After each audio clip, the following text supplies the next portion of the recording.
Bueno, muchas gracias por estar hoy aquí. Desde la Consejería de Agricultura queríamos poner nuestro pequeño grano de arena. Sabemos de la preocupación que tenemos en la isla y en el valle, sobre todo por el tema del regadío. Y bueno, creíamos que una oportunidad buena sería ir abriendo también estas vías paralelas de intentar ser más eficientes en el uso del agua, ¿no? Y yo creo que con los años que tenemos por delante, sabemos que estas sequías cada vez nos van a afectar más. Tenemos que estar preparados. Yo creo que la formación es fundamental, ir abriendo este nuevo camino, ¿no? De ser, bueno, creo que siempre hemos sido muy eficaces en el riego, ¿no? Hemos pasado de regar a manta a regar a aspersión, pero creo que podemos ir más allá todavía.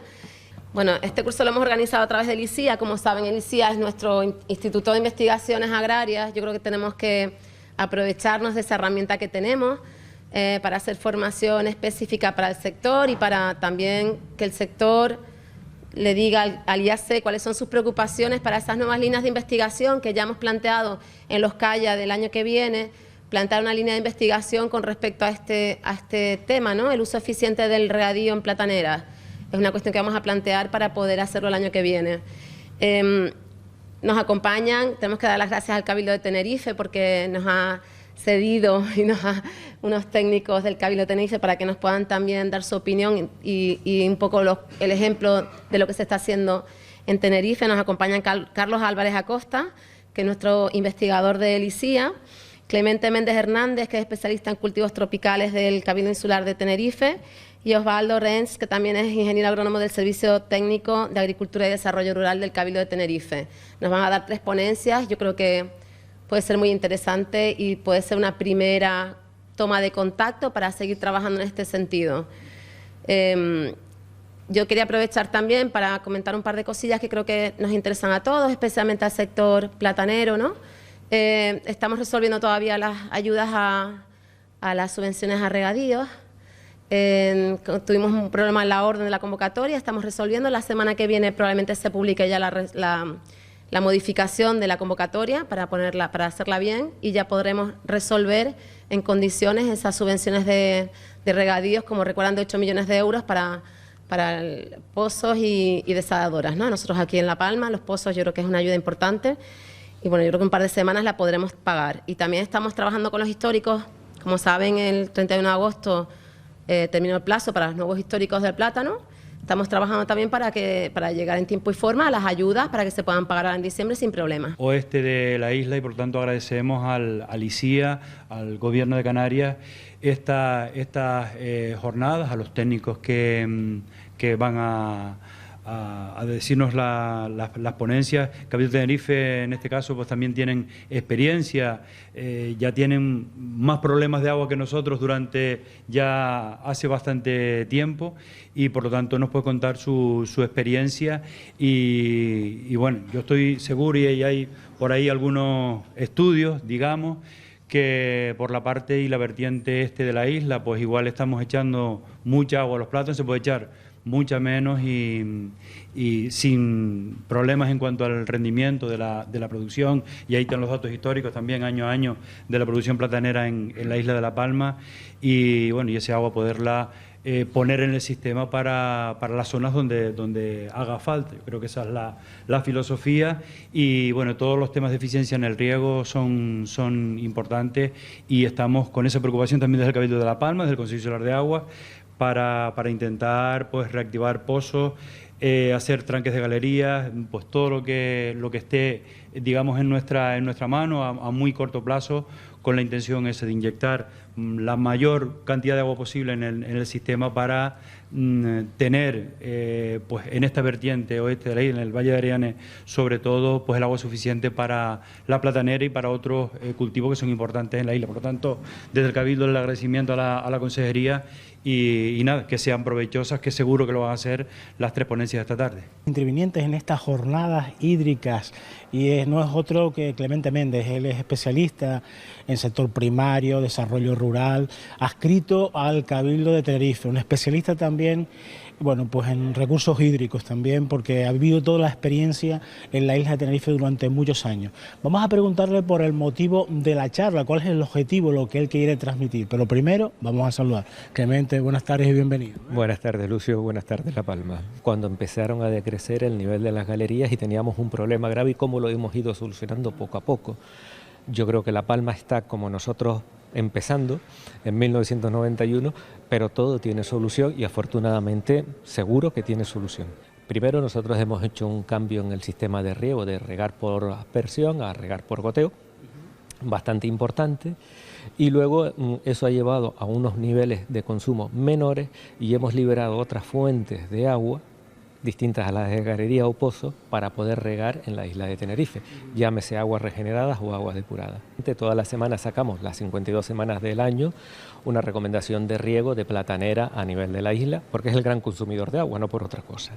Tenemos 58 estaciones distribuidas por toda la isla, es la red más grande que hay a nivel mundial y más densa que hay, y gracias a esas estaciones nosotros podemos saber y podemos estimar las necesidades hídricas de la platanera. Aparte de eso, también tenemos sensores en diversas fincas colaboradoras donde sabemos si se está acumulando agua o estamos desperdiciando agua en profundidad que la planta no está aprovechando y nos permite afinar la recomendación de riego en bastante. Está claro que no siempre se le puede echar la misma cantidad de agua, ¿no? Todos entendemos que en invierno hay que echar menos agua y en verano más. Cuanto más y cuanto menos, ahí está el problema, el verdadero problema. Muchas veces los agricultores tienen tantas pipas a cada 15 días o cada semana y eso es lo que riegan. Eso es un peligro, porque ya estamos diciendo que sí estamos echando la misma cantidad de agua en verano que en invierno. Y eso no vale. Está claro que en verano o nos falta agua, o en invierno estamos tirando agua, una de las dos, está mal. Y eso es lo que hay que ir a recoger y a permitir que los recursos pues no sean utilizados, que se pongan diques en las galerías, que se queden almacenados y poderlos extraer cuando realmente se necesita, que es en verano. Tenemos una población agraria, por desgracia, un poco envejecida y que ellos cambien pues es complicado. Lo primero que pasa es por la reconversión del riego desde mi punto de vista. No se puede seguir regando por aspersión, habría que pasar a goteo, pero mi consejo es que no nos podemos poner a todo el mundo ahora a poner a regar por goteo de la noche a la mañana, porque sería el mayor fracaso de todo. Yo creo que habría que ir, y la administración en este caso, el Cabildo de La Palma, tendría que ir a formar a sus técnicos. En el Cabildo de Tenerife estamos dispuestos a formarlos, evidentemente no hay mayor problema, a que pongan fincas pilotos donde los agricultores puedan ir a ver con agricultores de verdad que no hay disminución de cosecha, que no hay atraso de la platanera ni de emisión de racimos y que los kilos son los mismos o más con el riego por goteo que con aspersión, y poco a poco ir cambiando y empezar a ahorrar. Yo creo que los caminos hay que irlos dando por ahí.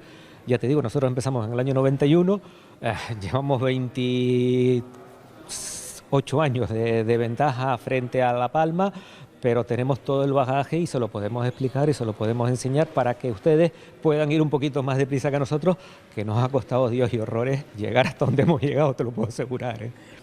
Bueno, pues el primer interviniente de esta jornada sobre los recursos hídricos pues es Carlos Álvarez, él es del ICIA, el Instituto Canario de Investigaciones Agrarias, y nos habló un poco pues sobre los recursos hídricos y la platanera. Vamos a saludarlo. Carlos, buenas tardes. Hola, buenas, ¿qué tal, Lucio? Mira, Carlos, ¿cuál es el objetivo de tu charla? ¿Cuáles son los principales acuíferos y en qué condiciones están? Si están sobreexplotados o no, no solo en cuanto a cantidad, sino hablar también de la calidad desde el punto de vista agronómico y cómo le afectaría a la platanera. Y en un escenario cambiante, desde el punto de vista de una reducción de las precipitaciones, como se esperan, y de hecho ya se está viendo, en concreto este año, por ejemplo, que prácticamente no ha llovido, pues cómo podría afectar al cultivo, ¿no? O sea, desde el punto de vista de cantidad de recursos y de calidad. Bueno, pues principalmente las dos zonas que más plátano producen, que básicamente son lo que llaman comarca 0 y comarca 1A, que es la de Tijarafe y toda la zona de los Llanos y Tazacorte, pues ellos extraen agua, fundamentalmente el balance desde el punto de vista de la comarca 0, que es la de los Llanos, Tazacorte, también incluye el Paso. ¿Qué pasa? Que esa comarca si tienes en cuenta solo el balance de los llanos necesitan más agua de la que produce, pero el Paso produce mucho más de lo que necesita. Y entonces se compensa en la comarca desde el punto de vista que esa zona, lo que es el Paso, pues extrae agua del acuífero insular vertiente, ¿no? Que ese es la Palma 01, que es el que más produce y porque tiene más recargas. Entonces, y ese no solo tiene el agua probablemente de mejor calidad de la isla, es un agua muy buena, y se compensa. Pero ¿qué pasa? Que ya se está viendo que hay un descenso en la producción, los niveles pisométricos han ido reduciéndose y la producción de agua por ejemplo, los nacientes de Marcos y Corderos y de lo que es la caldera, pues cada vez tiene menos agua y eso nos está indicando que cada vez hay menos agua para regar, independientemente de que lo hagas mejor o peor, cada vez hay menos, con lo cual tienes que ser más eficiente a la hora de aplicarlo. ¿Vale? De resto de zonas, pues depende por ejemplo, la zona de costera, los acuíferos que hay en la zona costera, pues pueden ser de pozo las aguas y esas pueden ser o muy buenas o muy malas porque pueden tener ciertas intrusiones marinas, eso dependerá del nivel de extracción y la situación de cada uno. Y por ejemplo en Fuencaliente se sabe que tiene una necesidad de agua enorme, pero también es verdad que cuando miras el balance de las necesidades hídricas, lo que se está regando en Platanera, concretamente en Fuencaliente, es un poco superior incluso a la zona de los llanos y de Tazacorte, lo cual es un poco extraño desde el punto de vista que en esa zona hay mucho plátano en invernadero.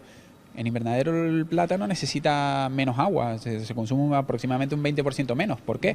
Porque aunque hay más temperatura, sin embargo hay más humedad, con lo cual la planta transpira menos y además también hay menos viento, con lo cual dentro de un invernadero las plantas consumen menos y sin embargo riegan más. ¿Quiere decir esto que ellos riegan mal? Pues no, habrá gente que riegue mejor, gente que riegue peor, como siempre, pero que es algo a tener en cuenta a la hora de valorarlo, ¿no? Porque además es una zona deficitaria de agua. Si miras el plan hidrológico insular, verás que lo que es el acuífero costero hay una variabilidad enorme porque hay algunos que están muy bien y otros que tienen aguas prohibitivas, o sea, aguas que empiezan a ser de más de 1200 hasta 1500, ya son aguas que al plátano le pueden hacer incluso daños por salinidad, no hablemos ya del aguacate, eso ya sería prohibitivo, pero que en Tenerife se ría con esas aguas también porque no hay otra, a veces no tienes más solución, pero claro, sabiendo que el problema está ahí, que cada vez va a haber menos agua, cada vez va a haber más agua de ese tipo.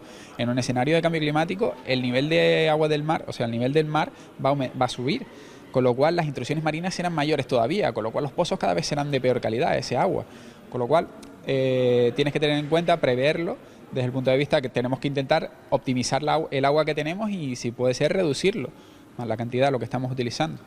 O sea que al principio nadie quería cambiar, se regaba a manta y decía la platanera no se puede dar sin regar a manta, después aspersión, no, la platanera no se da sin aspersión y sí que se da, la prueba la tenemos en Tenerife y en Gran Canaria, se riegan, prácticamente todo se riega por goteo, o sea que es posible, sí.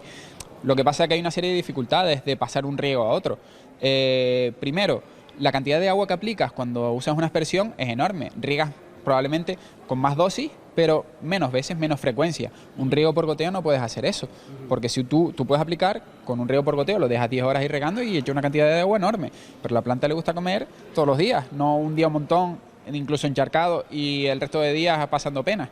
Entonces, ese tipo de cuestiones no es de hoy para mañana cambiar de un tipo de riego para otro sin una, digamos, una formación previa que tengan en cuenta eso. Y otra cuestión importante es que si tú tienes un cultivo establecido en el que estás regando una superficie determinada donde hay raíces, normalmente en la aspersión, obviamente, como se riega más superficie, hay más raíces, digamos, las raíces exploran más suelo. Si tú pasas a regar en una zona muy concreta, que es lo que haces con un gotero, las raíces solo pueden comer en esa zona, digamos, solo pueden alimentarse en esa zona que es más pequeña. El resto de raíces que quedan por fuera se secarían y la planta sufriría. O sea, pasar de un riego a otro, si vas a hacer un cultivo nuevo, ahí ya estás en todas porque lo puedes manejar bien desde el principio. Tienes que tener conocimientos, pero se puede hacer y la experiencia está en las otras islas. Pero no es que de hoy para mañana pueda decir, pues mira, cambio la aspersión por el riego por goteo y me va a ir bien. No, hay que hacerlo bien y con cuidado. Bueno, pues seguimos con otro protagonista de estas jornadas hídricas aquí en el Valle de Aridane. Él es Osvaldo Reyns González, es del Servicio de Agricultura del Cabildo de Tenerife y él nos va a hablar sobre el manejo eficiente del agua de riego. Osvaldo, ¿cómo podemos hacer para hacer un manejo eficiente del agua de riego? Lo que digo yo siempre, lo primero saber es cuánto necesita la planta, ¿no? Si no partimos de esa premisa, pues poco vamos a poder afinar, ¿no? Lo segundo es poder contabilizar lo que gasta. Muchas veces el agricultor no sabe ni la que gasta, ¿no? Y bueno, una vez sabido estas dos cosas, la cuestión es cómo lo reparto, ¿no? Lo reparto muchas veces, en pocas veces y frecuentes. Eso ya va a depender de más cuestiones, ¿no? Cuestiones como el tipo de sistema de riego, el tipo de suelo, incluso el marco de plantación. Digamos que hay muchas variables que hay que tener en cuenta a la hora de lograr un riego eficiente, ¿no? Un riego eficiente, después de todo, lo que viene a significar es del agua que yo doy, cuánta está aprovechando la planta realmente, ¿no? El primer dato, y además casi el más complicado de obtener, es ese, es decir, cuánto por esta climatología va a consumir mi planta, ¿no? Lo siguiente es precisamente esa gran pregunta. Bueno, una vez sé cuánto, es cómo lo manejo en cuestión de frecuencia y de tiempo de riego, ¿no? Que son los dos parámetros que un buen regante debe controlar muy bien para evitar las mayores pérdidas, que son casi siempre, en el 90% de los casos, hacia abajo. Es decir, tiempos de riego excesivos, el suelo no es capaz de almacenar toda el agua que el agricultor puntualmente le está dando, y es agua que voy a perder hacia abajo por precolación, ¿no? Es precisamente enseñar al agricultor a controlar eso, ¿no? No solo, digamos, desde un punto de vista visual, que se puede, pues mediante una asada tú después de un riego miras a ver dónde está el frente húmedo, sino ya, afortunadamente, bueno, hace ya muchos años, hay tecnología al alcance de todos los bolsillos, ya no es una cuestión de centros de investigación, que ya, de la misma manera que podemos medir la cantidad de agua que hay en un estanque con un sensor de nivel, pues hace exactamente lo mismo con el suelo. Entonces ya no es una cuestión casi de riego en función a lo que me dice la climatología que mi planta va a necesitar, sino riego en función a el depósito desde el cual las plantas absorben el agua, que es el suelo, está vacío o está lleno. No cabe duda que el apoyo a los agricultores por parte de los técnicos es fundamental. O sea, no se puede plantear un riego eficiente sin primero preparar al agricultor de alguna manera a que interiorice todos los conceptos y todo el conocimiento que lleva implícito el buen manejo del riego, ¿no? No podemos regar bien sin formar primero a los agricultores. La clave del manejo del riego, yo diría que sobre todo la formación. A veces desde la Oficina Insular del Regante de Tenerife, que es, digamos, una especie de especialización de la extensión agraria que estamos ahora poniendo en marcha, nos planteamos, ¿realmente hacen falta técnicos para enseñar a regar o hacen falta sociólogos, maestros, ¿no? Con otros perfiles, ¿no? No puedes entrar así un agricultor, tienes que entrar con mucha psicología y sobre todo partiendo de la base que lo primero es, te tengo que enseñar 4 conceptos básicos para que tú puedas entender por qué lo que yo te digo es lo que debes hacer. No se puede ir imponiendo porque así no llegas a ningún sitio, ¿no? Es una cuestión de formación, formación y formación. Vamos, hay un estudio a nivel nacional que creo que son una encuesta que se hizo por parte del Centro de Experimentación. Se hicieron creo que eran 52.000 explotaciones agrarias donde se evalúan la eficiencia en términos de cuánta agua de la que tú das la planta está aprovechando. Lleva implícito cada tipología de riego, ¿no? Y vamos, las eficiencias son alarmantes, ¿no? El riego por inundación, el riego a manta o a surcos, estamos hablando que la mitad del agua que da se pierde, ¿no? En aspersión estamos hablando del orden de entre un 65 y un 70% de eficiencia, es decir, si la planta necesita 100, tengo que darle 160, ¿vale? Y el gotero o el riego localizado estamos hablando de un 80% de eficiencia. Eso viene a implicar que si necesita 100, tengo que darle 120, ¿no? Con la que está cayendo, o mejor dicho, con lo que no está cayendo, parece un poco perverso, ¿no? No ir al sistema de riego más eficiente, ¿no crees?